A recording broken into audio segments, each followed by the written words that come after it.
Well, there are wildfires up in portions of Nova Scotia and up in Quebec. Not just two, but a whole bunch of little wildfires around the region, and all of those wildfires producing smoke. With this area of low pressure, that smoke is finding its way southward across the northeast U.S. and even here into the mid-Atlantic.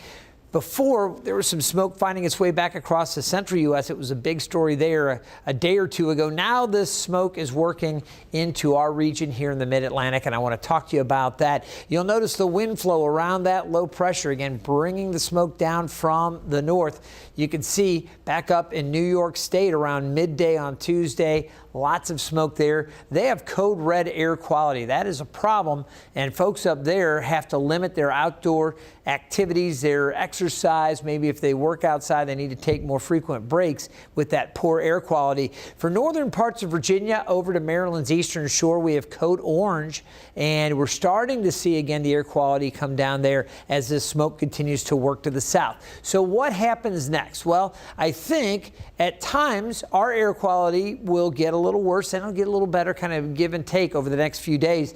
Right now in Norfolk, today's air quality was fair, but with more smoke set to come into the region, we will likely see it getting a little bit worse over the next couple of days. You'll notice that this next more dense plume of smoke, and this is just a model here that says, okay, this is where the smoke is, this is how the winds are moving, this is what should happen next. You can see that pushing down through our region, and again, the smoke may be a bigger issue as we go later Thursday into Friday. We will, of course, keep you updated.